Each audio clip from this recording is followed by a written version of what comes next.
যখন তাকে কারাগার থেকে নিয়ে আসা হলো, অ্যাম্বুলেন্স থেকে তাকে নামানো হয়েছে, অসুস্থ মানুষ, অন্যের কাঁধের ওপর ভর দিয়ে তিনি অ্যাম্বুলেন্স থেকে নামলেন। কিন্তু অ্যাম্বুলেন্স থেকে নেমে তিনি দারাজ কণ্ঠে সবাইকে সালাম দিয়ে মুচকি হাসি নয়, পুরোপুরি একটা সুন্দর চেহারার হাসি দিয়ে আমাদের হৃদয়ে টাচ করে গিয়েছেন। কথা বলেন ঠিক কিনা? কি কথা বলেন? যে মহান মুনিব আমাদেরকে কোরআনের ময়দানে আসার, বসার এবং কোরআনুল কারীম থেকে কিছু কথা বলবার এবং শুনবার মতো তৌফিক দান করেছেন, সেই মহান মুনিবকে খুশি করে আমরা সকলে এক জায়গায় বলে উঠছি আলহামদুলিল্লাহ।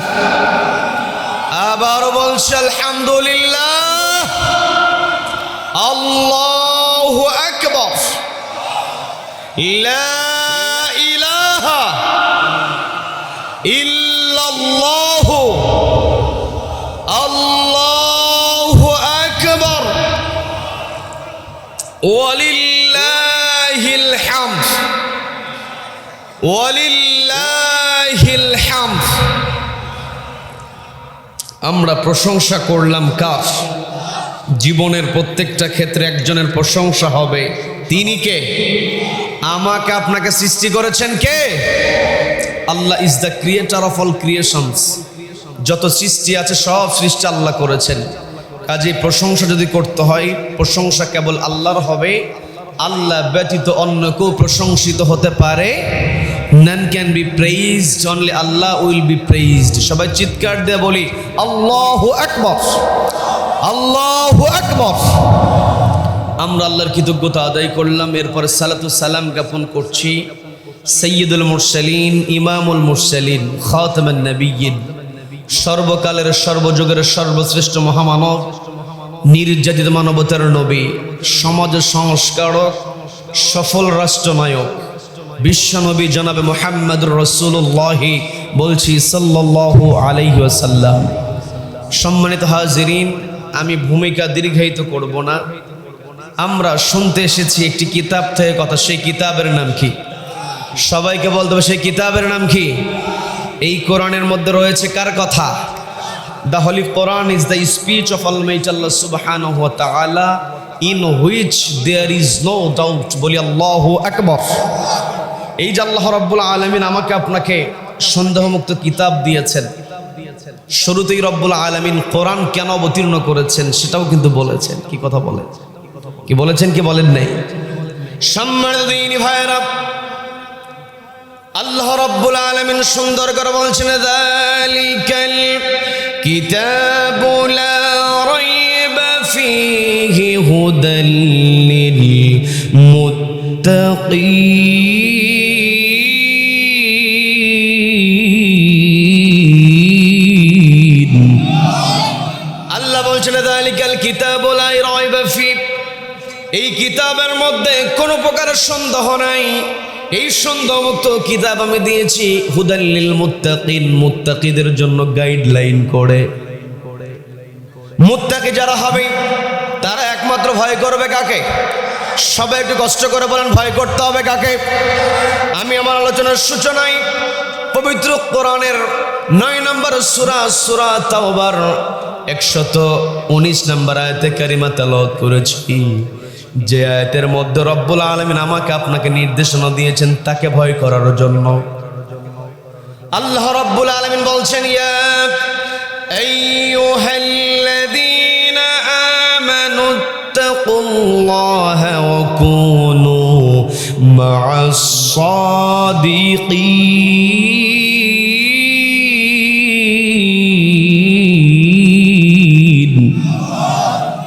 আল্লাহ এই জায়গাতে শুধু ইমানদারদেরকে ডাক দিয়েছেন। আল্লাহ বলছেন ইয়া আইয়ুহাল্লাযীনা আমানু, ওহে যারা ঈমান আনয়ন করেছো। কার উপরে? একটু কষ্ট করে কথা বলেন, কার উপরে? আল্লাহর পথে যারা ঈমান আনয়ন করেছো। আল্লাহ বলছেন ইত্তাকুল্লাহ, আমি আল্লাহ আমাকে ভয় করো।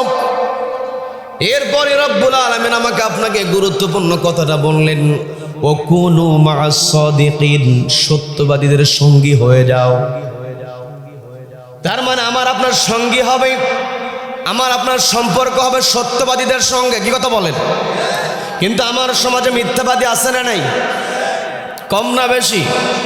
মিথ্যাবাদীদের সঙ্গে সম্পর্ক করা যাবে নাকি? যার কাছে কোরআন আছে, যার অন্তরে আল্লাহর ভয় আছে, সে কখনো মিথ্যা কথা বলতে পারে না। কথা বলেন ঠিক কিনা? আমাকে আপনাকে রব্বুল আলামিন পাঠিয়েছেন, আল্লাহ বলছেন এটা সন্দেহমুক্ত কিতাব, হুদাল লিল মুত্তাকিন, আমি মুত্তাকিদের জন্য এটাকে গাইডলাইন করে দিয়েছি। আবার আল্লাহ আমাকে আপনাকে অর্ডার দিয়ে বলছেন, ওহে যারা ঈমান আনয়ন করেছে, ইত্তাকুল্লাহ, আমি আল্লাহ, আমাকে ভয় করো। আমি আপনি যখন আল্লাহকে ভয় করে সত্যবাদীদের সঙ্গে থাকব, তখন আমার আপনার কর্মসূচি কেমন হবে? কোরআনকে প্রশ্ন করলে কোরআন জবাব দিতে পারে কি পারে না? কষ্ট করে একটু বলেন তো, পারে কি পারে না? আমি আমার আলোচনার সূচনায় আরেকটা আয়াতে কারিমার খণ্ডিত অংশ তেলাওয়াত করেছিলাম। আল্লাহ রাব্বুল আলামিন পবিত্র কোরআনের 3 নম্বর সূরা, সূরা আল ইমরান, 3 নম্বর সূরা। সবাই একটু কষ্ট করে বলেন কত নাম্বার?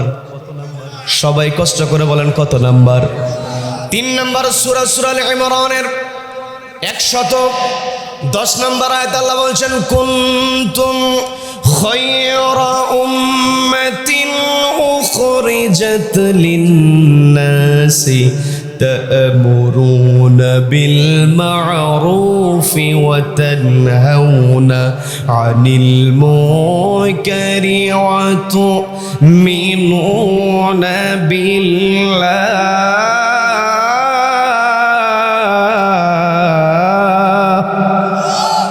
আল্লাহ বলছেন কুনতুম খায়রা উম্মাহ, তোমরা উত্তম জাতি, তোমরা ভালো জাতি। আমরা উত্তম জাতি হতে চাই কি চাই না?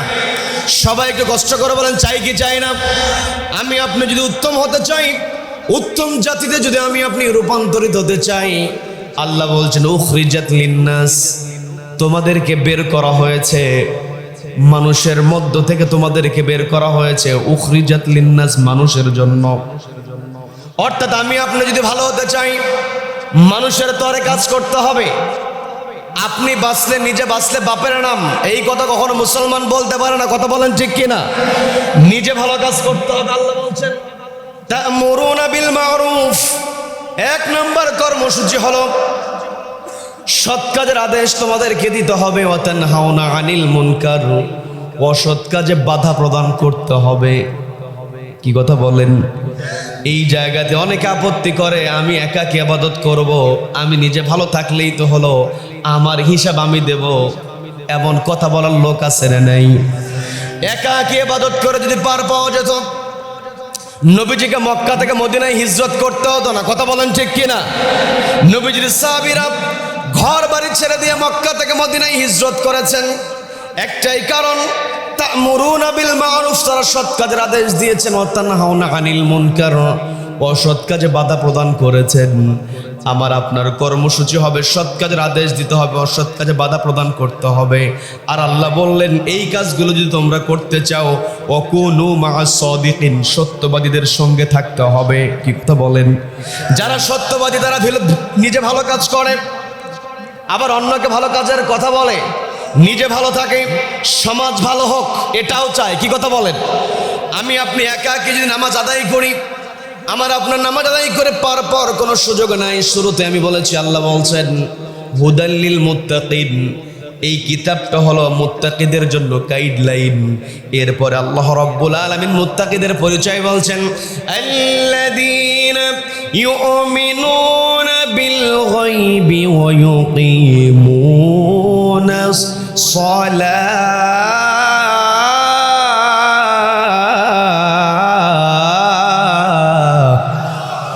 আল্লাহ বলছেন আল্লাযীনা ইউমিনুনা বিল গায়ব, যারা গায়েবের প্রতি বিশ্বাস স্থাপন করে, অদৃশ্যের প্রতি বিশ্বাস স্থাপন আমি আপনি করেছি। কারণ আমি আপনি আল্লাহকে দেখেছি নাকি? ফেরেশতাদেরকে দেখেছি নাকি? জান্নাত জাহান্নাম দেখেছি? দেখি নাই। না দেখে আমি আপনি যে বিশ্বাস স্থাপন করেছি, মুত্তাকি হওয়ার জন্য, তাকওয়াবান হওয়ার জন্য প্রথম যেই ধাপ আমি আপনি সম্পন্ন করেছি। এরপরে দ্বিতীয় নম্বরে আল্লাহ বলছেন ওয়া ইউকিমুনাস সালাহ, অদৃশ্যের প্রতি বিশ্বাস স্থাপনের পরে তোমার দায়িত্ব হলো নামাজটাকে প্রতিষ্ঠিত করো। এই জায়গায় কিন্তু আল্লাহ নামাজ পড়তে বলেন নাই, নামাজটাকে প্রতিষ্ঠিত করতে বলেছেন। তার মানে একাকী নামাজ আদায় করে বাঁচার কোনো উপায় নাই, নিজেকে নামাজ পড়তে হবে, সমাজে নামাজ কায়েম করতে হবে, এটাই আমাদের দায়িত্ব। কি কথা বলেন? এই পৃথিবীতে আল্লাহ রাব্বুল আলামিন আমাকে আপনাকে এমনিতেই ছেড়ে দেন নাই। আমার আপনার দায়িত্ব আল্লাহ আমাকে আপনাকে দিয়েছেন। ফেরেশতাদেরকে আল্লাহ ডাক দিয়ে বলছেন, ইন্নী জাইলুন ফিল আরদি খলিফা, পৃথিবীতে আমি আমার প্রতিনিধি পাঠাবো। খলিফা শব্দ সবাই একটু কষ্ট করে বলেন তো কি শব্দ, একটু কষ্ট করে বলেন কি শব্দ। খলিফা শব্দ এর বাংলা হলো প্রতিনিধি, ইংরেজি যদি করা হয় তাহলে রিপ্রেজেন্টেটিভ। আমরা রিপ্রেজেন্টেটিভের সঙ্গে পরিচিত হয়ে যাই তখনই যখন কেউ অসুস্থ হয়ে যায়, ডাক্তারের কাছে যাওয়ার পরে ডাক্তার যখন প্রেসক্রিপ্ট করে দেয়, ওই প্রেসক্রিপশন নিয়ে যখন ডাক্তারের ঘর থেকে বেরো হই, আশেপাশে থাকা সুন্দর সুন্দর পোশাক পরা কিছু মানুষ আছে, এসে মোবাইলটা বের করে আমার আপনার কাছ থেকে প্রেসক্রিপশনের ছবি উঠায়, এমন লোক আছে না নেই? আছে না নেই? তারা হলো রিপ্রেজেন্টেটিভ। ওষুধ কোম্পানির পক্ষ থেকে তাদেরকে দায়িত্ব দেওয়া হয়েছে যে ডাক্তার ঔষধ লেখে কিনা এটা দেখো। বিরক্ত হচ্ছেন আমার কথায়? বিরক্ত হচ্ছেন? কথা বুঝতে কষ্ট হচ্ছে? ঔষধ কোম্পানি তাকে দায়িত্ব দিয়েছে, তো ঔষধ লেখে কিনা এটা তোমার দায়িত্ব। এই জন্য ওদের পরিচয় রিপ্রেজেন্টেটিভ। আমাদেরকে আল্লাহ পৃথিবীতে পাঠিয়েছেন রিপ্রেজেন্টেটিভ করে।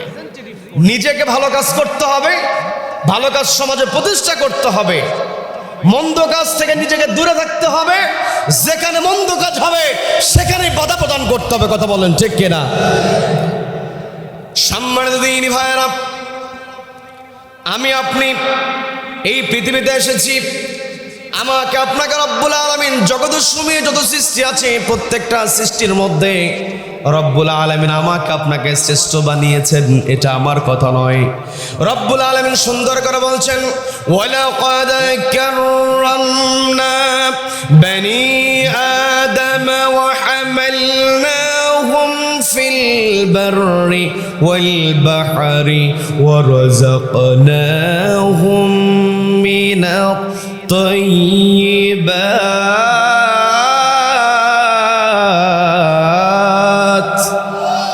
আল্লাহ বলছেন, ওয়ালাকাদ কাররামনা বনি আদম, আদম সন্তানকে আমি সম্মানিত করেছি। ওয়া হামালনাহুম ফিল বাররি ওয়াল বাহর, মাটিতে এবং পানিতে চলার জন্য তাদেরকে আমি বাহন দিয়েছি।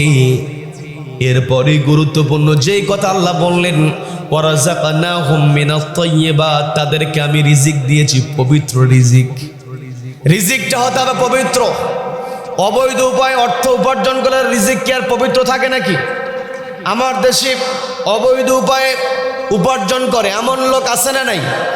দিন দিন এগুলো বাড়ছে না কমছে? শিক্ষিত মানুষ বাড়ছে না কমছে? মনে হয় আপনাদের আমার কথা বুঝতে কষ্ট হচ্ছে। দিন দিন শিক্ষিত বাড়ছে, দুর্নীতিও বাড়ছে। কথা তো এমন হওয়া উচিত ছিল না, কথা হওয়া উচিত ছিল শিক্ষিত বাড়ছে, দুর্নীতি কমছে। কিন্তু কষ্ট নিয়ে কথা বলতে হয়। আজকে আমার দেশে যে যত বড় শিক্ষিত সে তত বড় চোর, যার চেয়ার যত বড় সে তত বড় ডাকাত। একটাই কারণ, শিক্ষা ব্যবস্থায় কিসের অভাব? সবাইকে বলতে হবে কিসের অভাব? আজকে যে সমস্ত অফিসারেরা বড় বড় চেয়ারে বসেছে, কলমের খোঁচা দিয়ে লক্ষ লক্ষ কোটি কোটি টাকা আত্মসাৎ করে, এমন অফিসার আছে না নেই? আছে না নেই? চুরি করলে শাস্তি কেমন হবে কোরআনে আছে না নেই? আছে না নাই? আমরা নবীজিকে ভালোবেসে দাঁড়িয়ে রেখেছি, নবীজির সুন্নাত হিসেবে মাথায় টুপি দিয়েছি, লম্বা জামা পরেছি, মাথায় পাগড়ি পরিধান করি। এগুলো করা নবীজির সুন্নাত, নবীজি করেছেন, এই জন্য আমরা করি। তবে নবীজির সুন্নাত তো এটাও, রাষ্ট্রের সর্বোচ্চ চেয়ারে বসে চোর চুরি করলে হাত কেটে দাও, এটাও নবীজির সুন্নাত। কথা বলেন ঠিক কিনা? এই কথাগুলো বললেই হুজুরেরা খারাপ। কি কথা বলেন? কয় হুজুর নামাজ পড়াবে, কোরআন তেলাওয়াত করাবে, মানুষ মারা গেছে জানাজা পড়াবে, দোয়া খায়ের করে মোনাজাত করে শেষ করে দেবে। হুজুর কেন? জি, হুজুর আর কোনো কথা বলতে পারবে না। কিন্তু আমাদের সর্বশ্রেষ্ঠ হুজুর যিনি, তিনি যেমন নামাজের ইমাম ছিলেন, তিনি তেমনই রাষ্ট্রের ইমাম ছিলেন। কথা বলেন ঠিক কিনা? রাষ্ট্রের ইমাম হয়ে একটি নীতি দিয়ে বিচার ফায়সালা করতে হবে। সেই নীতির নাম কি? সবাইকে বলতে হবে নীতির নাম কি? এই কোরআনে যে নীতি আছে, এই নীতির চাইতে শ্রেষ্ঠ নীতি পৃথিবীতে আর একটাও হতে পারে? শ্রেষ্ঠ কোনো কিছু হলে আমরা বলি কি? সিংহাসন শ্রেষ্ঠ হলে আমরা বলি রাজ সিংহাসন, বলি না? প্রাসাদ শ্রেষ্ঠ হলে বলি রাজপ্রাসাদ, মিস্ত্রি শ্রেষ্ঠ হলে বলি, বলেন। আবার একটা হাঁস আছে, বলেন। তা হাঁস যদি শ্রেষ্ঠ হয়, হাঁস শ্রেষ্ঠ হওয়ার কারণে যদি রাজহাঁস হয়, সিংহাসন যদি শ্রেষ্ঠ হওয়ার কারণে রাজ সিংহাসন হয়, মিস্ত্রি শ্রেষ্ঠ হওয়ার কারণে যদি রাজমিস্ত্রি হয়, প্রাসাদ শ্রেষ্ঠ হওয়ার কারণে যদি রাজপ্রাসাদ হয়, তাহলে কোরআনের নীতি শ্রেষ্ঠ হওয়ার কারণে সেটাই হবে শ্রেষ্ঠ রাজনীতি। কথা বলেন ঠিক কিনা? এই কথাগুলো বললেই যে হুজুর এই কথা বলবে কেন? হুজুরের বিরুদ্ধে ষড়যন্ত্র, যত ষড়যন্ত্রই করুক না কেন, আমার আপনার নবীজির বিরুদ্ধে ষড়যন্ত্র করে নবীজিকে থামানো যায় নাই। আজও পৃথিবীর যারা কোরআনের পক্ষে কথা বলবে, কোরআনের রাজ কায়েমের জন্য কথা বলবে, সংগ্রাম করবে, এদের কেউ দমায় রাখা যাবে না। এই কোরআনের বিজয় অবশ্যই হবে, হবে, হবে। কারা কারা মতের পক্ষে আছেন দুই হাত উঁচু করে আল্লাহকে দেখান।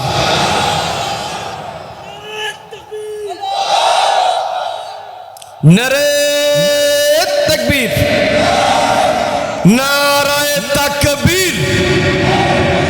আল কোরআনের আলো ঘরে বাইরে জালো, সব জায়গায় জালো, আদালতে জালো। নারায়ে তাকবীর। আল্লাহ আমাদের সকলকে কবুল করেন, বলে না আমিন, বলে না আমিন। সম্মানিত দিনী ভাইরা, আমার পর্দার মা বোনেরা শুনছেন, কথাগুলো বোঝার চেষ্টা করবেন। আল্লাহ রাব্বুল আলামিন আমাকে আপনাকে সূরা তওবার 119 নম্বর আয়াতে আল্লাহ বললেন, ইয়া আইয়ুহাল্লাযীনা আমানু, ওহে যারা ঈমান আনয়ন করেছো, ইত্তাকুল্লাহ, আমি আল্লাহ আমাকে ভয় করো, ওয়াকুনু মা'আস সাদিকিন, সত্যবাদীদের সঙ্গে থাকো। আমার আপনার নবী বিশ্বনবী জনাবে মুহাম্মদুর রাসূলুল্লাহ সাল্লাল্লাহু আলাইহি ওয়াসাল্লাম নবীজি নবুয়ত প্রাপ্ত হওয়ার পূর্বেই নবীজির উপাধি ছিল আল আমিন, নবীজির উপাধি ছিল আস-সাদিক। কি কথা বলেন, কি কথা বলেন? নবীজির উম্মত হিসেবে আমার আপনার দায়িত্ব হলো আমাকে আপনাকে সত্য কথা বলতে হবে। শুধুমাত্র নামের সামনে মুহাম্মদ লাগালে হবে না, মুহাম্মদ সাল্লাল্লাহু আলাইহি ওয়াসাল্লামের আদর্শ আমার আপনার ভিতরে থাকতে হবে। নবীজি সত্যবাদী ছিলেন। নবীজির জিন্দেগি, নবীজির ব্যাপারে আমরা যখন জানতে যাই, হাদিসের গ্রন্থ যেগুলো আছে একটু বোঝার চেষ্টা করেন। হাদিসের গ্রন্থ যেগুলো আছে এর মধ্যে শ্রেষ্ঠ গ্রন্থ হলো বুখারী শরীফ। কি কথা বলেন, কি কথা বলেন? বুখারী শরীফ যিনি সংকলন করেছেন, নবীজির মুখ নিঃসৃত বাণীগুলো যিনি সংগ্রহ করেছেন ইমাম বুখারী রাহিমাহুল্লাহ, তিনি অথেন্টিক যে হাদিসগুলো ছিল, সহিহ যে হাদিস তিনি সংকলন করেছেন, এই সহিহ হাদিস সংকলন করতে গিয়ে তাকে অনেক কষ্ট করতে হয়েছে। কি কথা বলেন, কি কথা বলেন? আজ আমি আপনি নবীজির সুন্নাতগুলোকে যদি সমাজে বাস্তবায়ন করতে চাই, নবীজির সুন্নাত যেমন ব্যক্তিগত জীবনে আমি আপনি পালন করব, ব্যক্তিগত জীবন, পারিবারিক জীবন, সামাজিক জীবন, রাষ্ট্রীয় জীবন, প্রত্যেকটা জায়গায় নবীজিকে মানতে হবে। যদি আমি আপনি নবীজিকে মানতে চাই, আল্লাহ বলছেন কুনু মা'আস সাদিকিন, সত্যবাদীদের সঙ্গে আমাকে আপনাকে হতে হবে। সম্মানিত আমার মিঠাপুকুরের ভাইয়েরা, এই জাজকি সুন্দর আয়োজন করেছে আমার মির্জাপুর ফকিরপাড়া সামাজিক উন্নয়ন সংগঠনের ভাইয়েরা।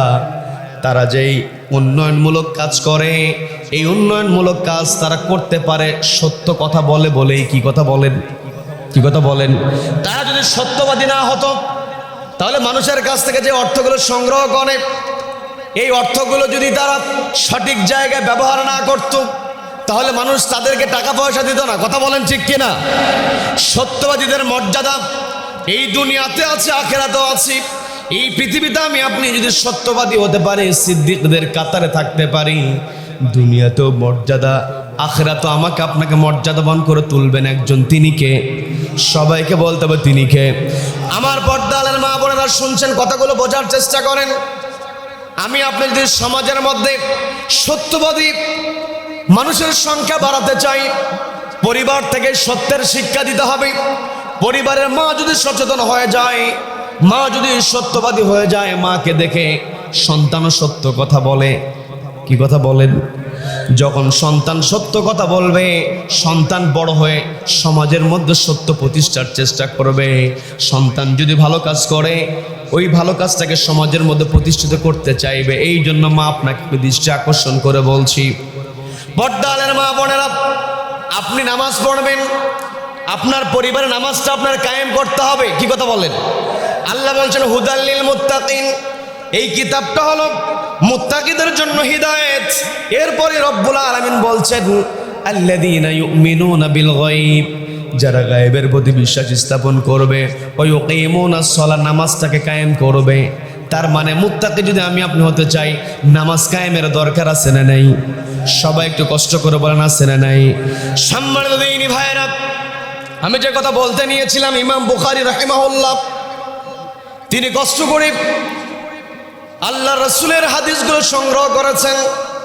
তিনি একবার বাড়ি থেকে বের হয়েছেন, দীর্ঘ পথ পাড়ি দিয়ে তিনি যাবেন। তিনি বাড়ি থেকে যখন বের হয়েছেন, তিনি দীর্ঘ লম্বা সফরের জন্য প্রস্তুতি নিয়ে বের হয়েছেন। তিনি যখন সফরে বের হয়েছেন, কিছুদূর যাওয়ার পরে তার সামনে পড়ে গিয়েছে নদীপথ, অর্থাৎ নৌযানের মধ্য দিয়ে, জাহাজের মধ্য দিয়ে তাকে যাইতে হবে এক স্থান থেকে আর এক স্থানে তিনি যাবেন। নৌকায় তিনি চড়েছেন। নৌকায় যখন তিনি চড়লেন, তিনি যেই জায়গায় বসেছেন, আমার কথায় বিরক্ত হচ্ছেন নাকি? বিরক্ত হচ্ছেন নাকি? তিনি যেই জায়গায় বসেছেন, তার পাশে আরেকটা যাত্রী বসেছে। দেখবেন মানুষের সম্পর্ক তৈরি হয়ে যায় হসপিটালে গেলে। কি কথা বলেন? হসপিটালে যাওয়ার পরে চেনা নাই জানা নাই পাশের রোগীর সঙ্গে এমন সম্পর্ক হয়ে যায়, নিজের আত্মীয় স্বজনের চাইতে বেশি সম্পর্ক হয়। হয় কি হয় না? হয়। এরপরে আরেকটা জায়গায়, সেটা হলো যখন আমি আপনি সফরে বের হয়ে যাই, পাশের সিটে যিনি বসে কথা বলতে বলতে একটা অন্তরঙ্গ সম্পর্ক তৈরি হয়ে যায়। আরেকটা গুরুত্বপূর্ণ জায়গা, সেটা হচ্ছে জেলখানা। কি কথা বলেন? তা আপনাদের মিঠাপুকুরের মানুষ জেলখানায় ছিল কি ছিল না? ছিল কি ছিল না? রাষ্ট্রে জেলখানা থাকার দরকার আছে না নাই? বলেন, আছে না নাই? রাষ্ট্রে জেলখানা থাকবে, তবে শর্ত হলো জেলখানায় থাকবে ভালো মানুষ না খারাপ মানুষ? বলেন। কিন্তু কোন কোন প্রেক্ষাপটে আমরা দেখেছি খারাপ মানুষের চাইতে ভালো মানুষ জেলখানাতে বেশি। কি কথা বলেন? জেলখানায় যখন খারাপ মানুষের চাইতে ভালো মানুষ বেশি থাকবে, তাহলে বুঝতে হবে রাজ্যের মধ্যে, রাষ্ট্রের মধ্যে ন্যায় বিচার নাই। কি কথা বলেন? আর যখন জেলখানায় খারাপ মানুষ থাকবে, তখন বুঝতে হবে রাজ্যের শাসন আছে, ন্যায়ের বিচার আছে। কি কথা বলেন? এখন ন্যায় বিচার যদি আমরা সমাজে প্রতিষ্ঠা করতে চাই, আমাকে আপনাকে শ্রেষ্ঠ কিতাব আল কোরআনের নীতি দিয়েই আমাকে আপনাকে রাষ্ট্র পরিচালনা করতে হবে। কি কথা বলেন?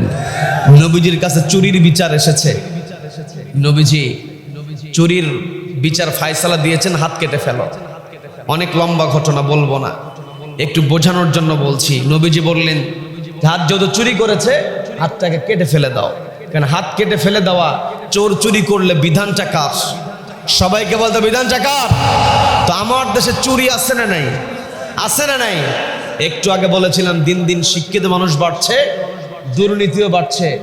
তবে যদি কোরআনের আলোকে, কোরআনের নীতির আলোকে যদি বিচার ফয়সালা হতো, যেই সমস্ত অফিসাররা দুর্নীতি করছে, কলমের খোঁচা দিয়ে লক্ষ লক্ষ কোটি কোটি টাকা আত্মসাৎ করছে, এইরকম একটা অফিসারের দুর্নীতি প্রমাণিত হওয়ার পরে কোরআনের আলোকে যদি, সূরা মাইদার বিধানের আলোকে যদি ওই বাইতুল মুকাররমের সামনে কিংবা সুপ্রিম কোর্টের সামনে একটা দুর্নীতিবাজ অফিসারের হাত কেটে দেওয়া হতো, তাহলে ওই দৃশ্য দেখে দেশের বাকি অফিসারগুলো মুহূর্তের মধ্যে আল্লাহ আল্লাহ হয়ে যেত। কথা বলেন ঠিক কিনা? আবার আমার দেশে চাঁদাবাজি আছে না নাই? আছে না নাই? তো চাঁদাবাজি করলে কি শাস্তি দিতে হবে কোরআনের মধ্যে আছে না নাই? আল্লাহ রাব্বুল আলামিন শুরুতেই বললেন, যারা জমিনে ফাসাদ তৈরি করবে, মানুষের জীবনে বিপর্যয় নিয়ে আসবে, এদের প্রথমে ধরে হত্যা করে ফেলো। কি করে ফেলো? আমি বানিয়ে বলছি না, পবিত্র কোরআনের 5 নম্বর সূরা, সূরা মাইদার 33 নম্বর আয়াত। এরপরে আল্লাহ বলছেন, যারা জমিনে ফাসাদ তৈরি করবে, আও তুকাত্তা আইদিহিম ওয়া আরজুলুহুম মিন খিলাফ, অর্থাৎ যখন জমিনে কেউ চাঁদাবাজি করবে, চাঁদাবাজি করলে মানুষের জীবনে বিপর্যয় আসে কি আসে না?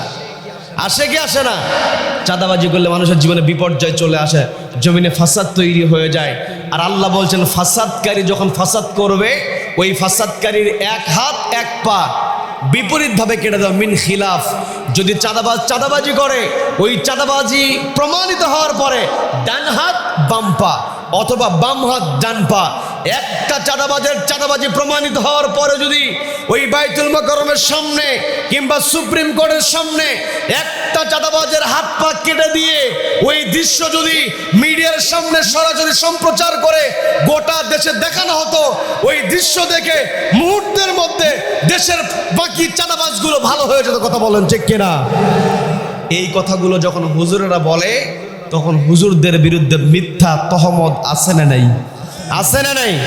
সম্মানিত দিনী ভাইরা, আমি যে কথা বলতে নিয়েছিলাম, ইমাম বুখারী রাহিমাহুল্লাহ তিনি বাড়ি থেকে বের হয়েছেন, নৌযানে যখন চড়েছেন সফর করার জন্য, তার পাশে বসা যেই যাত্রী বসেছে, ওই যাত্রীর সঙ্গে তিনি কথোপকথন শুরু করে দিয়েছেন।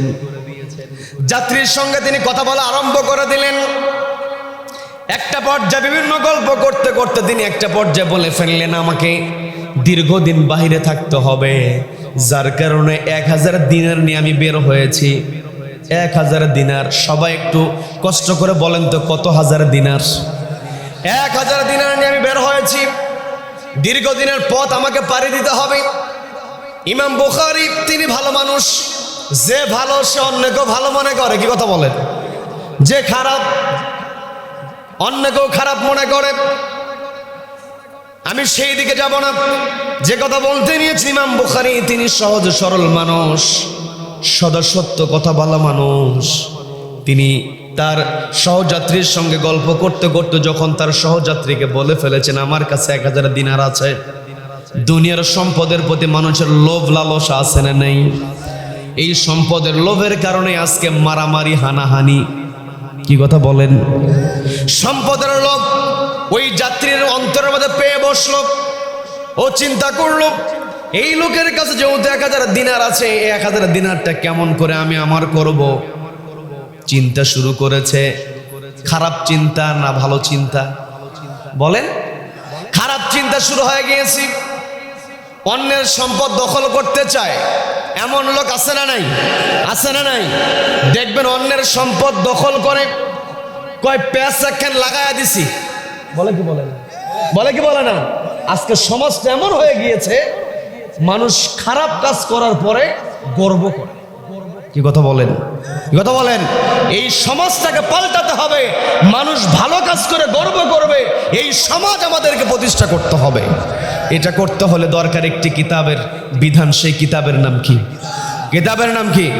সম্মানিত বন্ধুগণ, ওই ব্যক্তি যখন একটা পর্যায়ে ওই জাহাজের মধ্যে, নৌযানের মধ্যে সে চিৎকারের চেঁচামেচি শুরু করে দিয়েছে। সে চিৎকার করে বলতেছে, হায় হায় আমার কি হয়ে গেল, আমার সর্বনাশ, আমার 1000 দিনার চুরি হয়ে গিয়েছে। বলেন নাউযুবিল্লাহ। আমার 1000 দিনার কোথায় গেল? আমি তো অনেক কষ্টে 1000 দিনার জমিয়েছি, আমার এই নৌযানের মধ্যে পড়ে আমার এই ক্ষতিটা হয়ে গেল। আমি নৌযানে এসে আমি বিপদের সম্মুখীন হয়েছি, আমার দিনার কে চুরি করেছে আমি তো জানি না, তবে আমি নৌযানে ওঠার পরেই চুরি হয়েছে। যারা নৌযানের দায়িত্বে আছে, সুপারভাইজার যারা আছে, কেয়ারটেকার যারা আছে, তাদেরকে ডাক দিয়ে বলছে, আমার দিনার চুরি হয়ে গিয়েছে, এই দিনার আমি খোঁজ করতে চাই, সবাইকে আমি সার্চ করব, তল্লাশি চালাবো। একটা পর্যায়ে সার্চ করা শুরু হয়ে গিয়েছে। দেহ তল্লাশি হয়, ব্যাগ তল্লাশি করা হয়। গোটা জাহাজের মধ্যে, নৌযানের মধ্যে যত মানুষ ছিল সকলকে তন্ন তন্ন করে খুঁজে, কোথাও 1000 দিনার খুঁজে পাওয়া যায় না। 1000 দিনার যখন খুঁজে পাওয়া গেল না, তখন ওই জাহাজের কেয়ারটেকার যারা ছিল বলতেছে, সত্যিই কি তোমার 1000 দিনার ছিল? তুমি সত্যিই কি 1000 দিনার হারিয়ে ফেলেছো নাকি? বলে হ্যাঁ সত্যি আমার কাছে 1000 দিনার ছিল। বলে আমরা তো খুঁজলাম, কাউকে তো পেলাম না, তোমার কি সন্দেহ হয় কে চুরি করেছে? এমন কি কেউ সন্দেহ যদি হয় তাকে একটু বেশি করে তল্লাশি করব। যখন এই কথা বলা হলো, ওই কুমতলওয়ালা সহযাত্রী ইমাম বুখারীর দিকে দেখিয়ে বলছে, এই লোকটাকে আমার সন্দেহ হয়। বলেন নাউযুবিল্লাহ, বলেন নাউযুবিল্লাহ। ইমাম বুখারীর দিকে তাকিয়ে যখন বলে দিয়েছে লোকটাকে আমার সন্দেহ হয়, ইমাম বুখারী তখন মুস্কি মুস্কি হাসে। বলেন আল্লাহু আকবার, বলেন আল্লাহু আকবার। ইমাম বুখারী মুস্কি মুস্কি হেসে বলছে, তাহলে আমাকে আবার সার্চ করো, আমাকে আবার দেখো, আমাকে আবার তল্লাশি করো। ইমাম বুখারীকে তল্লাশি করা হলো। ইমাম বুখারী নিজ থেকেই বলছেন, আমার এই ব্যাগগুলো আছে, এগুলো তল্লাশি করো। ব্যাগ তল্লাশি করা হলো, দেহ তল্লাশি করা হয়েছে, খুঁজে 1000 দিনার পাওয়া যায় নাই। যখন 1000 দিনার পাওয়া গেল না, তখন ওই যাত্রীর উপর সবাই একটু বিরক্ত। একটা পর্যায়ে কিছুক্ষণ নীরব থাকার পরে ওই সহযাত্রী এসে ইমাম বুখারীকে বলছে, ভাই আপনি তো অনেক সুন্দর করে কথা বলেছেন, মনে হয়েছে আপনি সত্যবাদী মানুষ। আপনি তো বলেছিলেন আপনার কাছে 1000 দিনার আছে, কিন্তু আপনাকে যে সার্চ করা হলো, আপনার ব্যাগ সার্চ করা হলো, 1000 দিনার তো পাওয়া গেল না। সত্যি কি আপনি 1000 দিনার নিয়ে লঞ্চে উঠেছিলেন কিনা? বলে হ্যাঁ সত্যি 1000 দিনার নিয়ে আমি লঞ্চে উঠেছিলাম। তাহলে সেই দিনার গেল কই? প্রশ্ন আছে না নাই? আছে না নাই? আপনাদের আছে এই প্রশ্ন? আছে? শুনবেন সবাই? কারা কারা শুনবেন না? সবাই শুনবেন? বলি ইনশা ইনশা। তবে শোনার আগে 10টা মিনিট টাইম আমাকে দিতে হবে, কারণ আমাকে আগেই বলে দিয়েছে হযরত আলী ভাই, তিনি সুযোগ পান নাই কালেকশন করার। আমাকে বলেছে যে খুব বেশি হুজুর কষ্ট করতে হবে না, আপনি জাস্ট একটু আমাদেরকে ব্যাগ নিয়ে ঢুকতে দিবেন, আর কেউ যদি মোটা অঙ্কের দিতে চায় তারা একটু দেবে। একটু জিকির করি, লা ইলাহা লা ইলাহা সুবহানাল্লাহ আলহামদুলিল্লাহ লা ইলাহা, গরম পানি লা ইলাহা, সবাই সুবহানাল্লাহ আলহামদুলিল্লাহ। যার কাছে যা আছে, যার কাছে যা আছে দিয়ে দেবেন। পর্দালের মা বোনেরা আছেন, মা বোনদের আলোচনার দরকার আছে না নাই? মা বোনদের আলোচনার দরকার আছে না নাই? মা বোনদের কথা হবে ইনশা ইনশা। আচ্ছা, মা বোনদের অবদান, আমরা যে এতক্ষণ কথা বললাম যে কোরআনের রাজ আমরা কায়েম করতে চাই, সমাজটাকে সুন্দর করতে চাই, আমরা সত্যবাদীদের সঙ্গী হয়ে এই সমাজটাকে পরিবর্তন করতে চাই, এই যে কথাগুলো আমরা বললাম, এগুলোতে যদি মা বোনেরা অংশগ্রহণ না করে, মা বোনরা যদি মাইনাস হয়, এই সমাজ কখনো ভালো হবে না। কথা বলেন ঠিক কিনা? মা বোনেরা যখন সমাজের জন্য অবদান রাখবে, এই সমাজ তখন পরিবর্তিত হবে। যেই কোরআন নিয়ে আমরা বসেছি, এই কোরআন প্রতিষ্ঠিত করতে গিয়ে নবীজিকে কম কষ্ট করতে হয় নাই। নবীজির কষ্ট ছিল কি ছিল না? ছিল কি ছিল না? শুরুর দিকে সবাই ছিল নবীজির শত্রু, নবীজির বিরুদ্ধে প্রচুর ষড়যন্ত্র হয়েছে। নবীজির পাশে থেকে সবচাইতে বেশি যিনি সহযোগিতা করেছেন তিনি হলেন খাদিজাতুল কুবরা রাদিয়াল্লাহু তাআলা আনহা। কি কথা বলেন? এতে কি আমাদের কোনো সন্দেহ আছে? নাই। নবীজিকে যেমন খাদিজাতুল কুবরা সহযোগিতা করেছেন, আজও সমাজের মধ্যে, এই রাষ্ট্রের মধ্যে পরিবর্তন আনতে হলে মা বোনদেরকে ওই রকম সহযোগিতা করতে হবে। কি কথা বলেন? মা যদি সচেতন হয়, সমাজ সচেতন। মা যদি নামাজি হয়, সন্তান নামাজি। মা যদি কোরআন তেলাওয়াত করে, সন্তান কোরআন তেলাওয়াত করে। আমি প্রায় জায়গাতে একটা এক্সাম্পল দিয়ে থাকি, প্রায় জায়গাতে একটা কথা বলি মা বোনদের উদ্দেশ্যে। আপনারা বিরক্ত হচ্ছেন? বিরক্ত হচ্ছেন? মা নামাজি হলে সন্তান অটোমেটিক নামাজি হয়ে যায়। আমরা অনেক সময় পরিবারে এমন দৃশ্য আমরা দেখে ফেলি, মা যদি নিয়মিত নামাজি হয়, মা উজু বানিয়ে যায় নামাজ বিছিয়ে নামাজ আদায় করে। মায়ের ছোট্ট বাচ্চা 2.5 বছর 3 বছর প্রত্যেক দিন দেখে যে আমার মা নামাজে কিয়াম করে, রুকু করে, সিজদা করে, বৈঠক করে। কোনটা রুকু, কোনটা সিজদা, কোনটা বৈঠক ছোট্ট মানুষ বোঝে না। তবে ছোট্ট মানুষ মায়ের নামাজের দিকে তাকিয়ে লক্ষ্য করে, মা যখন কপালটাকে জমিনে ঠেকিয়ে দিয়ে সিজদা দেয় একজনকে, তিনি কে? সবাইকে বলতে হবে তিনি কে? ছোট্ট বাচ্চা মাকে প্রত্যেক দিন দেখে সিজদা দেওয়ার দৃশ্য দেখে একদিন সন্তান এমন কাণ্ড ঘটিয়ে ফেলে, মা ওযু বানিয়েছে, জায়নামাজ বিছিয়েছে, মা নামাজের জন্য জায়নামাজের দাঁড়াবে, কিন্তু ছোট্ট 2.5 বছরের বাচ্চা মাকে সুযোগ না দিয়া তড়িঘড়ি করে জায়নামাজের উপরে গিয়ে সিজদা দেওয়া শুরু করে। আছে না নেই? আছে না নাই? আছে। তো মা, আপনি যদি নামাজি না হন তাহলে সন্তান কেমন করে নামাজি হবে? কষ্ট নিয়ে বলতে হয়। এখানে মুরব্বীরা বসে আছেন, তারা যখন ছোটবেলায় ছিলেন, আমি তো আমার ছোটবেলায় দেখেছি প্রত্যেকটা বাড়িতে গুনগুন সকালবেলা ফজরের সময় কোরআন তেলাওয়াতের আওয়াজ আসতো। কি কথা বলেন? কি কথা বলেন? আজকে কোরআন তেলাওয়াত নাই, সার্টিফিকেটধারী মানুষের অভাব নাই। আগের দিনে নিজের নামটা ঠিকমতো পড়তে পারতো না, তবে কোরআনটা সামনে দিলে অনর্গল পড়তে পারতো। কথা বলেন ঠিক কিনা? এখন সার্টিফিকেটধারী মানুষ হয়েছে কিন্তু কোরআন পড়তে পারে না, যার কারণে এই সমাজটা ঘুণে ধরার সমাজ হয়ে গিয়েছে।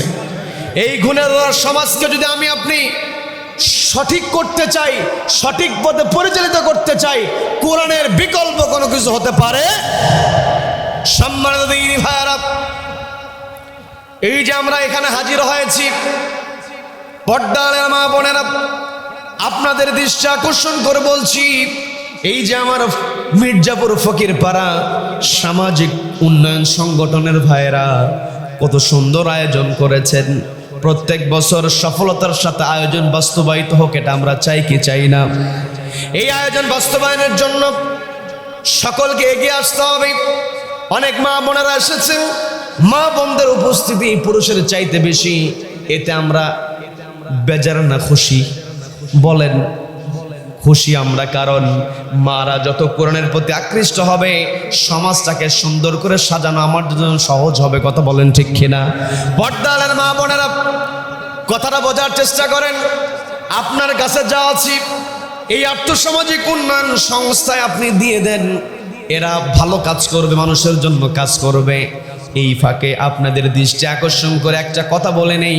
আল্লাহ বলেছেন, ইয়া আইয়ুহাল্লাযীনা আমানুত্তাকুল্লাহ, ওহে যারা ঈমান আনয়ন করেছে, আমি আল্লাহ, আমাকে ভয় করো। ওয়াকুনু মা'আস সাদিকিন, সত্যবাদীদের সঙ্গে থাকো। এই সমাজে আমাকে আপনাকে সত্যবাদীদের সঙ্গে থাকতে হবে। আমার আপনার নেতৃত্ব সত্যবাদীদের হাতে উঠিয়ে দিতে হবে। যেই ব্যক্তি সত্য কথা বলে, যেই ব্যক্তি সমাজে নেতৃত্ব দিবে, ওই ব্যক্তিকে নামাজেও নেতৃত্ব দিতে হবে। কথা বলেন ঠিক কিনা?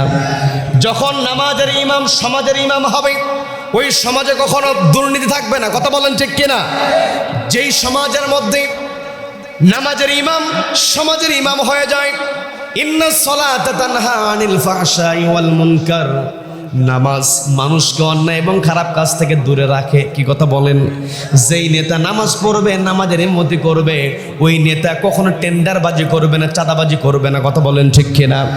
এই জন্য মা আপনাকে দৃষ্টি আকর্ষণ করে বলছি, আপনার দায়িত্ব আছে, আপনাকে সচেতন হতে হবে। আপনাকে কুনু মা'আস সাদিকিন, সত্যবাদীদের সঙ্গে থাকতে হবে। সমাজের দায়িত্ব যাদের হাতে আমরা উঠিয়ে দেব, এই সুযোগ যখন আমাদের মধ্যে আসবে, দেখতে হবে কে সত্য কথা বলে, কে নামাজ আদায় করে, কে মানুষের উপকার করে, কে চাঁদাবাজি করে না, মানুষের জন্য কাজ করে। এগুলো দেখে সমাজের ইমাম নির্বাচন করার দরকার আছে না নাই? আমি আপনি যখন মসজিদে কোনো ইমাম নিয়োগ দিয়ে দেই, বিরক্ত হচ্ছেন নাকি? বিরক্ত হচ্ছেন নাকি? কোনো ইমাম যখন নিয়োগ দিয়ে দিই, ইমামকে আমি আপনি চুলচেরা বিশ্লেষণ করি, ইমাম কেমন, ইমামের বাড়িতে পর্দা আছে কিনা, ইমামের মেয়ে পর্দায় থাকে কিনা, ইমামের ছেলে কেমন, দাড়ি কত বড়। কি কথা বলেন? এগুলো যাচাই বাছাই আছে না নাই? আছে না নাই? এগুলো তো অবশ্যই করতে হবে। নামাজটা কবুল করানোর দরকার আছে না নাই? আছে। নামাজ যেমন আমাকে আপনাকে সচেতনতার সাথে সেই ইমামকে নিয়োগের ক্ষেত্রে আমি আপনি সচেতন হই, চুলচেরা বিশ্লেষণ করি। আজকে যদি আমি আপনি সমাজের নেতা নির্বাচনের ক্ষেত্রে ওই রকম চুলচেরা বিশ্লেষণ করতে পারি, তাহলে এই দেশের মধ্যে কোনো দুর্নীতিবাজের পক্ষে দুর্নীতি করা সম্ভব হবে না। কথা বলেন ঠিক কিনা?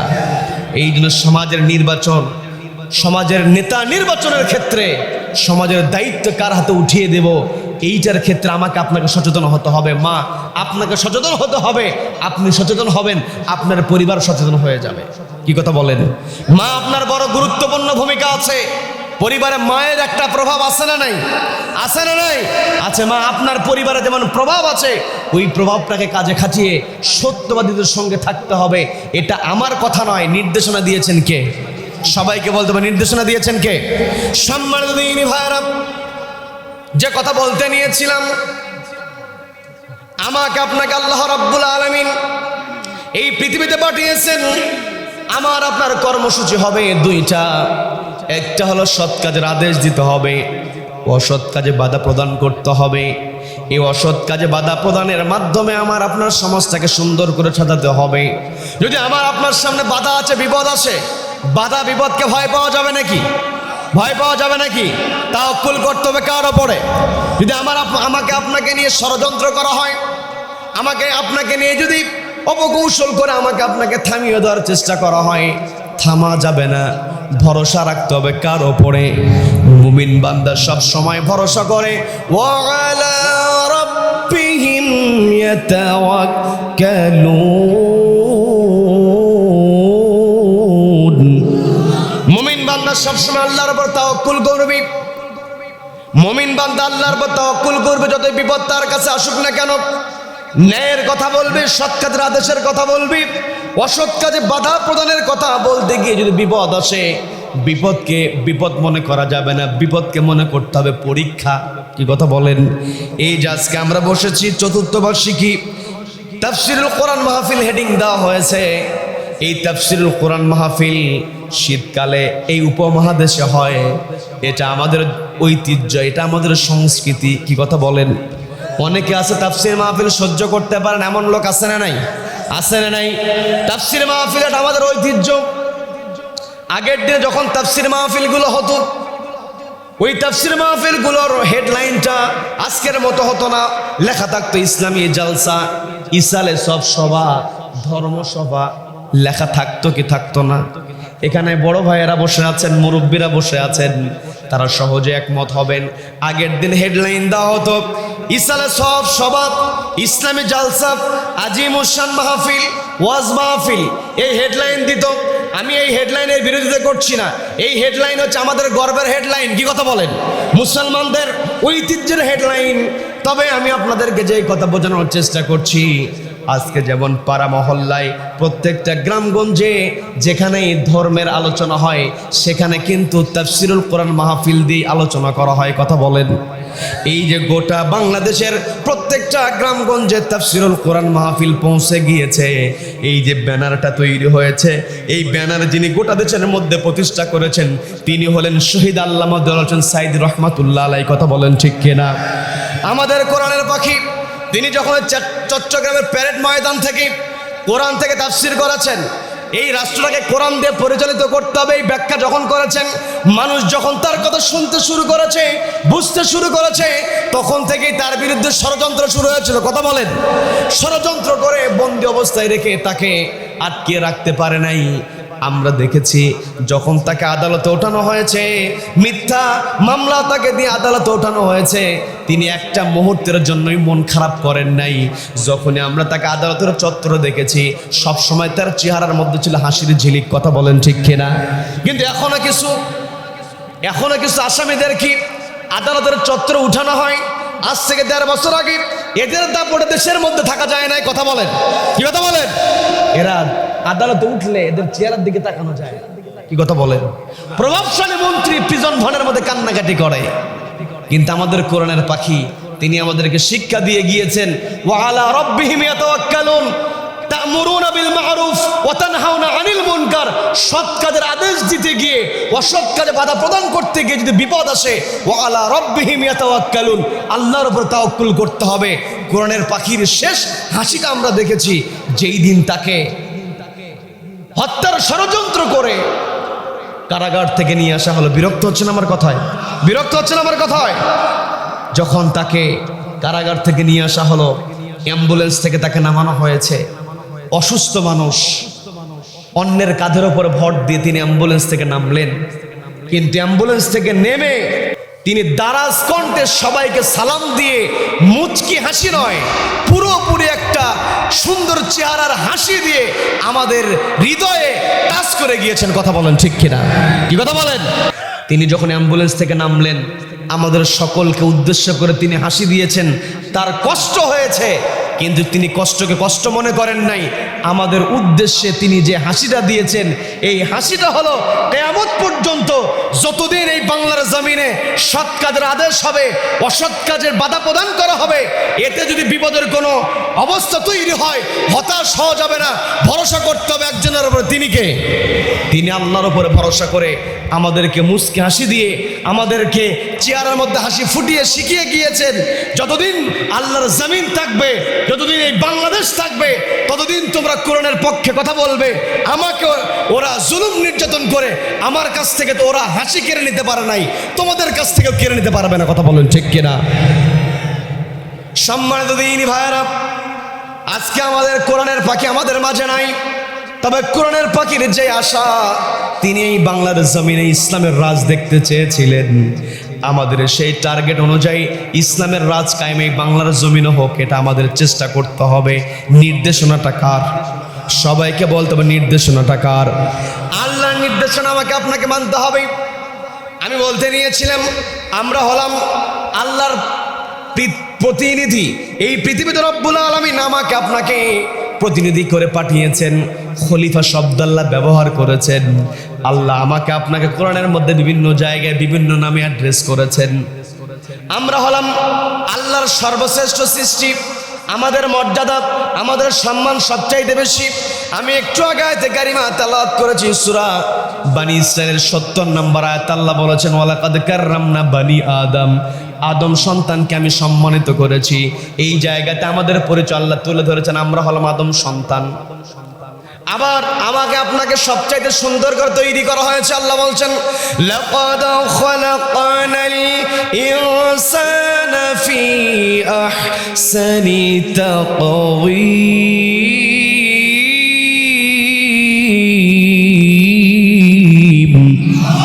আল্লাহ বলছেন, লাকাদ খালাকনাল ইনসান, নিশ্চয় মানুষকে তৈরি করেছি ফি আহসানি তাকওয়ীম, সবচাইতে সুন্দর অবয়ব দিয়ে, কাঠামো দিয়ে। এই জায়গাতে আল্লাহ আমার আপনার পরিচয় দিলেন, আমরা হলাম ইনসান। আবার পবিত্র কোরআনের সবচাইতে শেষের সূরা 114 নম্বর সূরা, সেই সূরার নাম কি বলেন? শেষ করে দেই, শেষ করে দেব, কথা বলতেছেন না যে? সবচাইতে শেষের সূরা 114 নম্বর সূরা, কি নাম? কি নাম? সূরা নাস। তার মানে সূরা নাসের মধ্যে আমার আপনার পরিচয় হচ্ছে আমরা নাস। আমাদের পরিচয় আল্লাহ সূরা 3-এর মধ্যে বললেন আমরা হলাম ইনসান। সূরা বানি ইসরাঈলের মধ্যে আল্লাহ আমার আপনার পরিচয় বললেন আমরা হলাম বানি আদম। কিন্তু যখন আমাকে আপনাকে সৃষ্টি করা হবে, তখন ফেরেশতাদেরকে আল্লাহ ডাক দিয়ে বলছেন, আমার ফেরেশতারা, ওয়া ইদ ক্বালা রাব্বুকা লিল মালাইকাতি ইন্নী জাইলুন ফিল আরদি খলিফা, ও আমার ফেরেশতারা, পৃথিবীতে আমি আমার প্রতিনিধি পাঠাবো, খলিফা পাঠাবো। সবাই একটু আবার কষ্ট করে বলেন তো, কি পাঠাবো? বলেন, কি পাঠাবো? খলিফা। তার মানে আমরা আল্লাহর খলিফা। তো খলিফা হিসেবে আমাকে আপনাকে অবশ্যই সচেতন হওয়ার দরকার আছে না নাই? আছে না নাই? সম্মানিত দিনী ভাইরা, আল্লাহর খলিফা হিসেবে আমাকে আপনাকে সচেতন হতে হবে। আল্লাহর খলিফা হিসেবে আমি আপনি যখন এই সমাজের মধ্যে এই কোরআনটা প্রতিষ্ঠা করতে পারবো, এই সমাজে কোরআন যদি প্রতিষ্ঠিত হয়ে যায়, সকল মানুষের সমান অধিকার পাওয়া যাবে। এই কোরআনটাকে আল্লাহ বলছেন হুদাল লিল মুত্তাকিন। আবার সূরা বাকারার মধ্যে আল্লাহ বলছেন 185 নম্বর আয়াতে, হুদাল লিন্নাস, মানুষের জন্য হেদায়েত। মুসলিম হোক অমুসলিম হোক, এই কোরআনের মধ্যে নীতি আছে। সব নীতিতে মুসলিম অমুসলিম সবাই সুবিধা পায় কি পায় না? সবাই কষ্ট করে বলেন, পায় কি পায় না? হযরত ওমর রাদিয়াল্লাহু তাআলা নূর নাম আমরা শুনেছি। হযরত ওমর রাদিয়াল্লাহু তাআলা ছিলেন সফল একজন খলিফা। তিনি সফল ছিলেন। ভারতের মহাত্মা গান্ধী তিনিও পর্যন্ত বলেছিলেন, অশান্ত পৃথিবীকে যদি শান্ত করতে হয়, বিশৃঙ্খল পৃথিবীকে যদি শৃঙ্খলে আনতে হয়, তাহলে ওমরের মতো একজন শাসকের প্রয়োজন। বলেন আল্লাহু আকবার। ওমর রাদিয়াল্লাহু তাআলা আনহু, তিনি নিজের কোনো কারিশমা দিয়ে রাজ্য পরিচালনা করেন নাই, তার খেলাফতের দায়িত্ব পালন করেন নাই। তিনি নিজের কোনো কারিশমা দিয়ে খেলাফতের দায়িত্ব পালন করেন নাই। তিনি খেলাফতের দায়িত্ব পালন করেছেন একটি কিতাব দিয়ে। সেই কিতাবের নাম কি? সবাইকে বলতে হবে, সেই কিতাবের নাম কি? এই কিতাব যখন সমাজে প্রতিষ্ঠিত হয়ে যাবে, মানুষ সমান অধিকার পেয়ে যাবে। অনেক সময় আমার দেশের কিছু বুদ্ধিজীবী আছে, এরা বলে ফেলে কোরআন যদি প্রতিষ্ঠিত হয়ে যায়, কোরআনের নীতি যদি বাস্তবায়িত হয়ে যায়, তাহলে অমুসলিমেরা কেমন করে থাকবে? এমন কথা বলার লোক আছে না নাই? সবাইকে বলতে পারছে না নাই? অমুসলিম হয়ে মহাত্মা গান্ধী যেই কথা বলেছেন, ওমর রাদিয়াল্লাহু তাআলা তার রাষ্ট্রটাকে এমন করে পরিচালনা করেছেন, তিনি সবাইকে সমান দৃষ্টিতে দেখেছেন। অনেক লম্বা একটা ঘটনা আছে, আমি লম্বা ঘটনার দিকে যাব না, আপনাদেরকে বোঝানোর জন্য বলছি। ওমর রাদিয়াল্লাহু তাআলা যখন তার খেলাফতের দায়িত্ব পালন করছিলেন, তখন মিশরের গভর্নর ছিলেন আমর ইবনুল আস রাদিয়াল্লাহু তাআলা আনহু। আমর ইবনুল আস রাদিয়াল্লাহু তাআলা তিনি ছিলেন মিশরের গভর্নর। মিশরের গভর্নরের ছেলে ছিল একজন কিশোর বয়সী ছেলে। তরুণ ছেলেবেলার মধ্যে একটু উত্তেজনা বেশি থাকে। কি কথা বলেন? রক্ত গরম থাকে, উত্তেজনা থাকে। ওই খলিফা অর্থাৎ গভর্নরের ছেলে তরুণ বয়সে খেলাধুলায় অংশগ্রহণ করেছে। একেবারে চূড়ান্ত পর্যায়ে, ফাইনাল পর্যায়ে গিয়ে মুখোমুখি হয়েছে একজন খ্রিস্টানের ছেলের সঙ্গে। মুসলিম না অমুসলিম? বলেন। অমুসলিম খ্রিস্টানের ছেলের সঙ্গে যখন চূড়ান্ত পর্যায়ে লড়াই শুরু করে দিয়েছে, একটা পর্যায়ে আমর ইবনুল আস তার ছেলে ওই খ্রিস্টান ছেলের সঙ্গে জিততে পারে নাই। খেলায় যখন হেরে গিয়েছে, অনেক সময় দেখবেন আমাদের ছেলেপেলেরা বিভিন্ন টুর্নামেন্টের আয়োজন করে। ফাইনালের পর্যায়ে গিয়ে যখন টুর্নামেন্টে যারা একটু শক্তিশালী, যাদের টাকা পয়সা বেশি, একটু প্রভাব প্রতিপত্তি বেশি, ওই দল যদি হেরে যায়, খেলাধুলায় জিততে পারে না, কিন্তু পথের মধ্যে আটকায়া মার দেয়, এমন ঘটনা আছে না নাই? আছে না নাই? আমর ইবনুল আস রাদিয়াল্লাহু তাআলার ছেলে ওই খ্রিস্টান ছেলের সঙ্গে যখন জিততে পারে নাই, ওই খ্রিস্টান ছেলে কি আটকায়া থাপ্পড় মেরেছে, কয়েকটা কিল ঘুষি মেরেছে, রক্তাক্তর মতো অবস্থা হয়ে গিয়েছে। ওই খ্রিস্টানের ছেলে কিছুই বলে নাই, কারণ গভর্নরের ছেলে কি করবে? দেখবেন চেয়ারম্যানের ছেলে যদি হয়, চেয়ারম্যানের ছেলের দাপটে থাকা যায় না। আছে না নাই? আছে না নাই? আবার এমনও চেয়ারম্যান আছে, ছেলেকে সবার আগে শাসনের উপরে রাখে। আছে না নাই? পরিচিত চেয়ারম্যান আছে না নাই? আছে না নাই? চেয়ারম্যান হতে হবে, চেয়ারম্যান হোক আর মন্ত্রী হোক, এমপি হোক আর প্রধানমন্ত্রী হোক, একমাত্র ভয় করতে হবে একজনকে। তিনি কে? সবাইকে বলতে হবে তিনি কে? আল্লাহকে ভয় করতে হবে। আমার আপনার এই দেশের মধ্যে পরিবর্তন আনতে হবে। চেয়ারম্যানের ছেলে হয়ে যেন দাপট দেখাতে না পারে, এমপির ছেলে হয়ে যেন দাপট দেখাতে না পারে, মন্ত্রীর শালা হয়ে যেন দাপট দেখাতে না পারে। এইরকম বাংলাদেশ আমরা চাই কি চাই না? চাই কি চাই না? বন্ধুগণ, যে কথা আমি বলতে নিয়েছিলাম, আমর ইবনুল আস রাদিয়াল্লাহু তাআলা যখন আঘাত করেছি, ওই খ্রিস্টান ছেলে কোনো কিছুই বলে নাই, কোনো কটু কথা বলে নাই, কোনো প্রকার পাল্টা কোনো জবাব দিতে যায় নাই। যখন ওই ছেলেকে আঘাত করা হয়েছে, ছেলের বাবা যখন শুনেছে, ছেলের বাবাও কোনো বিচার দায়ের করে নাই। কারণ অনেক সময় দেখা যায় সকালবেলা যদি 2 জন মিলে আঘাত করে, দুপুরবেলা বিচার দেওয়ার কারণে 20 জন মিলে সন্ধ্যাবেলায় পিটায়। এমন ঘটনা আছে না নাই? আছে না নাই? ওই খ্রিস্টানের ছেলে রক্তাক্ত হয়েছে, আঘাত করা হয়েছে, বিচার দেওয়া হয় নাই।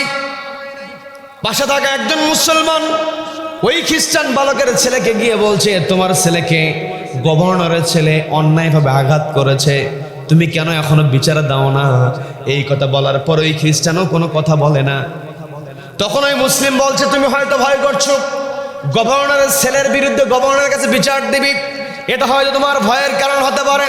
তবে আমি তোমাকে একটা পরামর্শ দিতে পারি, তোমার যদি এইরকম ভয় থেকেই থাকে, তাহলে তুমি আমাদের সকলের খলিফা হয়তো ওমরের কাছে যদি বিচার দিতে পারো, ওমর রাদিয়াল্লাহু তাআলা তোমাকে বিচারও দিয়ে দেবে, এবং পরবর্তীতে তোমার উপরে যেন কোনো আঘাত না আসে সেই নিরাপত্তাও পর্যন্ত দিয়ে দেবে। বলেন আল্লাহু আকবার, বলেন আল্লাহু আকবার।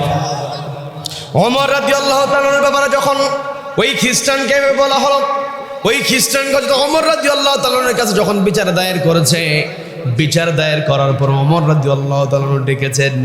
উভয় পক্ষকে ডাকার পরে সাক্ষ্য প্রমাণ যখন তিনি গ্রহণ করেছেন, সাক্ষ্য প্রমাণ গ্রহণ করার পরে যখন প্রমাণিত হয়েছে আমর ইবনুল আসের ছেলে অন্যায়ভাবে খ্রিস্টান বালককে আঘাত করেছে, হয়তো ওমর বলতেছে তোমাকে যেহেতু অন্যায়ভাবে আঘাত করেছে, উপস্থিত সকলের সামনে তোমাকে যেইভাবে আঘাত করেছে অনুরূপভাবে তুমি তাকে আঘাত করো, যতই সে গভর্নরের ছেলে হোক। বলেন আল্লাহু আকবার, বলেন আল্লাহু আকবার।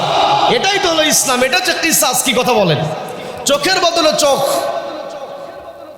নাকের বদলে নাক, কানের বদলে কান, জখমের বদলে জখম, এটাই হচ্ছে ইসলাম।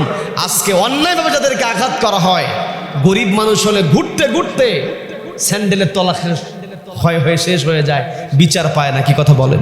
কি কথা বলেন? আজকে যদি ইসলাম প্রতিষ্ঠিত হয়ে যায়, সমাজে যদি আল্লাহওয়ালারা সমাজের দায়িত্ব নিয়ে নেয়, এই যে আফগানিস্তানের কথা আমরা শুনি, অল্প দিনে আফগানিস্তানের অর্থনৈতিক সূচক কত উপরে চলে গিয়েছে। কি কথা বলেন? কি কথা বলেন? যুদ্ধ বিধ্বস্ত আফগানিস্তান দিন দিন উন্নতির দিকে চলে যাচ্ছে। গবেষণা বলছে বেশি দিন নয়, 8 থেকে 10 বছরের মধ্যে আফগানিস্তান যদি এভাবে চলতে থাকে তাহলে গোটা দুনিয়াতে ওরা পরাশক্তি হিসেবে আবির্ভূত হবে। বলেন আল্লাহু আকবার, বলেন আল্লাহু আকবার। একটাই কারণ, সেখানে রয়েছে একজনের বিধান। তিনি কে? সবাইকে বলতে হবে তিনি কে? এই যে সৌদি আরবে রহমত বরকত আছে, সৌদি আরবে চুরি করলে হাত কেটে দেওয়ার বিধান আছে। কি কথা বলেন? কি কথা বলেন? নামাজ না পড়লে শাস্তি আছে না নাই? আছে না নাই? আজকে কষ্ট নিয়ে বলতে হয়, ওয়াজ শুনতে রাজি আছে। কি কথা বলেন? কি কথা বলেন? আল্লাহ গোটা কোরআনের মধ্যে একটা জায়গায় শুধু বললেন ফাসল্লি লিরাব্বিকা ওয়ানহার। একটা জায়গাতে আল্লাহ শুধু নামাজ পড়তে বলেছেন। কয় জায়গায় বলেন? কয় জায়গায়? এক জায়গায়। আর গোটা কোরআনের 82 জায়গায় রব্বুল আলামিন নামাজটাকে প্রতিষ্ঠিত করতে বলেছেন। আবার আল্লাহ রব্বুল আলামিন বলছেন আল্লাযীনা ইম্মাক্কান্নাহুম ফিল আরদি আকামুস সালাহ।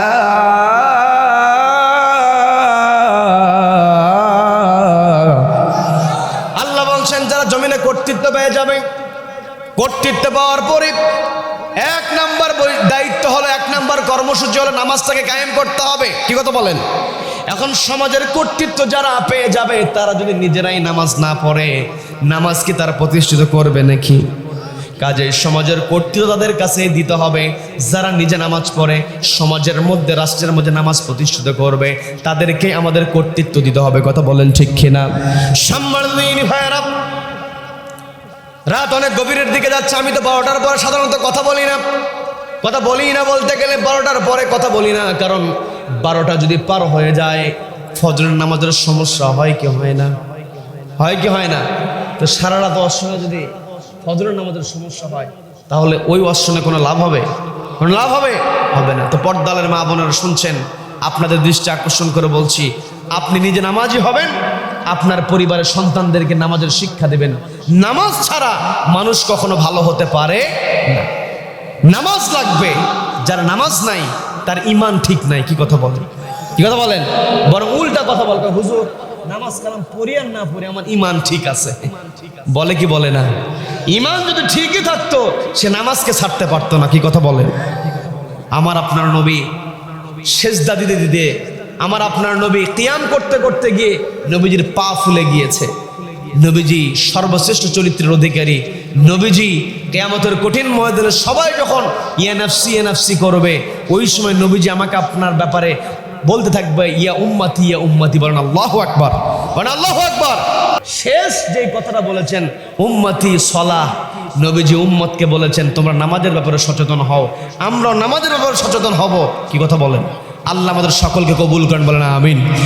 ইমাম বুখারী রাহিমাহুল্লাহ, তাকে প্রশ্ন করা হলো, আপনি যে বললেন 1000 দিনার নিয়ে আপনি জাহাজের মধ্যে উঠেছেন, আপনার বডি তালাশ করা হলো, আপনার ব্যাগগুলো সার্চ করা হলো, কিন্তু কোথাও 1000 দিনার পাওয়া গেল না। দিনারগুলোকে আপনি কি করেছেন? ইমাম বুখারী বলছে, যখন তুমি শুরুতে এই জাহাজের মধ্যে, নৌযানের মধ্যে যখন শুরুতে তুমি সবার উদ্দেশ্যে চিৎকার চেঁচামেচি শুরু করে দিয়েছো, তোমার 1000 দিনার হেরে গিয়েছি। তুমি যখন 1000 দিনারের কথা বলেছো, আমার আর ষড়যন্ত্র বুঝতে বাকি রইল না। এই জাহাজের মধ্যে আমার কাছে 1000 দিনার আছে, এটা তো তুমি ছাড়া আর কেউ জানে না, তুমি ছাড়া আর তো কেউ জানে না। এখন আমার কাছে যদি সার্চ করে 1000 দিনার খুঁজে পাওয়া যায়, বিরক্ত হচ্ছেন নাকি? আমার কাছে যদি 1000 দিনার খুঁজে পাওয়া যায়, তাহলে আমি তো চোর সাব্যস্ত হয়ে যাব। আর আমি তো নবীজির হাদিস সংগ্রহ করি, নবীজির হাদিসগুলো আমি অথেন্টিক সোর্স থেকে আমি সহিহভাবে সংগ্রহ করে থাকি। আমার টার্গেটটাই হলো নবীজির হাদিসটাকে সহিভাবে উপস্থাপন করা। ইমাম বুখারী হাদিসটাকে কেমন করে সংগ্রহ করেছেন, 1 মাস পথ পাড়ি দিয়ে গিয়েছেন হাদিস সংগ্রহের জন্য। গিয়ে দেখলেন যার কাছ থেকে হাদিস নেবেন ওই মানুষটা ছাগলকে কাছের দিকে টেনে আনছে, সামনে পাতা ঝুলিয়ে দিয়েছে। অনেক সময় দেখবেন ছাগলকে কাছে টানার জন্য পাতার লোভ দেখানো হয়, এরপরে ছাগল কাছে আসলে ধরে ফেলা হয়। এমন সিস্টেম আমাদের আছে না নেই? এগুলো অনেক সময় কৌশল করতে হয়। আমি সেই দিকে যাব না। কৌশল করতে হবে, যিনি ছাগল পালন করেন তার কৌশল থাকতে হয়। আমি সেটাকে যাব না, সেটার ব্যাপারে কথা বলবো না। আমি শুধু বোঝানোর জন্য বলছি। ইমাম বুখারী বলছেন, আমি যখন দেখলাম লোকটা একটা অবলা প্রাণী ছাগলকে পাতার লোভ দেখিয়ে তাকে ধরে ফেলছে, এই লোকের মধ্যে ধোকার একটা টেন্ডেন্সি আছে। যেই ব্যক্তির মধ্যে ধোকার টেন্ডেন্সি আছে, যতই আমি 1 মাসের পথ পাড়ি দিয়ে আসি না কেন, এই লোকের কাছ থেকে আমি হাদিস সংগ্রহ করব না। বলেন আল্লাহু আকবার। কত তিনি যত্নের সঙ্গে হাদিস সংগ্রহ করেছেন। ইমাম বুখারী বলছেন, তুমি আমার ব্যাপারে আমার কাছ থেকে আমার দিনারগুলো হাতিয়ে নেওয়ার জন্য ষড়যন্ত্র করেছ। যদি আমার কাছে সার্চ করে ওই দিনারগুলো পাওয়া যেত, তুমি তো দিনারের বর্ণনা দিতে পারতে না। আমি বর্ণনা দিয়ে প্রমাণ দিয়ে আমি দিনারের মালিক আমি থেকে যেতে পারতাম, তুমি মালিক কখনো হতে পারতে না। আমি চিন্তা করেছিলাম আমি দিনারটা খুঁজে পাক আমার কাছ থেকে, আমি প্রমাণ দিয়ে আমার এটা প্রমাণ করে আমি আমার কাছে রেখে দেব, এই কথা একবার আমি চিন্তা করেছিলাম। কিন্তু পরক্ষণে আমি চিন্তা করলাম, যদি আমার কাছে দিনারটা খুঁজে পাওয়া যায় তাহলে আমি তো অপরাধী হয়ে যাব, অপরাধীর তালিকায় আমার নামটা চলে আসবে। এরপরে প্রমাণ দিয়ে হয়তো আমি আমাকে নির্দোষ প্রমাণ করতে পারবো, কিন্তু আমার নামে তো একটা অপবাদ চলে আসবে। দেখবেন আমার আপনার নামে যদি হয়রানিমূলক কোনো মামলা দেওয়া হয়, বিনা দোষে মামলা দেওয়া হয়, এমন সিস্টেম আছে না নাই? সবাইকে বলতে পারছে না নাই? মামলায় যদি আসামি নির্দোষ প্রমাণিত হয়, এরপরেও যদি আপনি ওই আদালতে যাওয়ার পরে অপরাধীদের যেই তালিকা আছে, যেই ভলুম বইয়ের মধ্যে অপরাধীদের নাম থাকে, ওই নামের মধ্যে যদি সার্চ করা হয়, যতই নির্দোষ প্রমাণিত হোক তারপরেও কিন্তু আসামিদের তালিকায় নাম থেকে যায়। কথা বলেন ঠিক কিনা? ইমাম বুখারী বলছেন, আমি নিজেকে নির্দোষ প্রমাণ করলেও আমার উপরে যে অপবাদটা এসেছে, আমার শত্রুপক্ষ যারা আছে সত্য জানার পরও আমার বিরুদ্ধে কথা বলবে। আজ বাংলাদেশের জমিনে সবাই ভালো করে জানে অপরাধ করে নাই, কিন্তু স্বার্থের কারণে অপরাধ না করলেও ট্যাগ লাগায়, আছে না নাই? আছে না নাই? দীর্ঘদিন নিজেদের সঙ্গে ছিল, তখন কোনো ট্যাগ দেয় নাই। যখন সঙ্গ ছেড়েছে তখনই ট্যাগ দেওয়া শুরু করেছে। কথা বলেন ঠিক কিনা? ট্যাগ দিয়ে শেষ পর্যন্ত থামাতে পারবে না। ওই দিকে আর যেমন কথা আমি বলতে নিয়েছিলাম, ইমাম বুখারী বলছে, আমি তখন যখন বুঝতে পারলাম আমার বিরুদ্ধে যে ষড়যন্ত্র তুমি করেছ, আমার জিনিস আমাকে চোর বানানোর জন্য তুমি কৌশল করেছ, আমি নিজেকে চোর বানানো থেকে হেফাজত করার জন্য আমি ভরসা করেছি একজনের উপরে। তিনি কে? সবাইকে বলতে হবে তিনি কে? দীর্ঘদিন আমি মুসাফির অবস্থায় থাকবো, আমার খাবারের জন্য আমার থাকার জন্য আমি 1000 দিনার নিয়ে এসেছিলাম। 1000 দিনার থাকলে আমার দীর্ঘদিনের সফর সহজ হবে, কিন্তু 1000 দিনার যদি আমার কাছে আমি রেখে দেই, আমার উপরে তো চোরের অপবাদ চলে আসতে পারে। আমি দিনারের প্রতি ভরসা না করে আল্লাহর উপরে ভরসা করে যখনই তুমি চিৎকার চেঁচামেচি করেছো, তখনই আমি আমার পকেট থেকে ওই দিনারগুলো বের করে ওই সময় পানির মধ্যে ফেলে দিয়েছি। বলেন আল্লাহু আকবার, বলেন আল্লাহু আকবার। ইমাম বুখারী মুহূর্তের মধ্যে 1000 দিনার তার পকেট থেকে বের করে ওই পানির মধ্যে ফেলে দিয়েছেন। আর তিনি তার বাকি সময়গুলো কেমন করে কাটবে এটার জন্য ভরসা করেছেন কার উপরে? সবাইকে বলতে হবে কার উপরে? সেই ইমাম বুখারীতে এই জীবনী থেকে আমাদের শিক্ষা নিতে হবে। আমার আপনার যত প্রতিকূল পরিবেশ আসুক না কেন, আমরা সবসময় ভরসা করবো একজনের উপর, তিনি কে? আল্লাহর উপরে ভরসা করে। আমাদের পরিচয় হলো আমরা খলিফা। আমাদের পরিচয় কি? সবাইকে বলতে আমাদের পরিচয় কি? খলিফা হিসেবে আমরা ভয় করব একজনকে, তিনি কে? সূরা তাওবার 119 নম্বর আয়াত আল্লাহ বলছেন, ইয়া আইয়ুহাল্লাযীনা আমানুত্তাকুল্লাহ, তোমরা আল্লাহকে ভয় করো, ওয়া কুনু মা'আস সাদিকিন, আমরা আল্লাহকে ভয় করব এবং সঙ্গী করব সত্যবাদীদেরকে। কাদেরকে?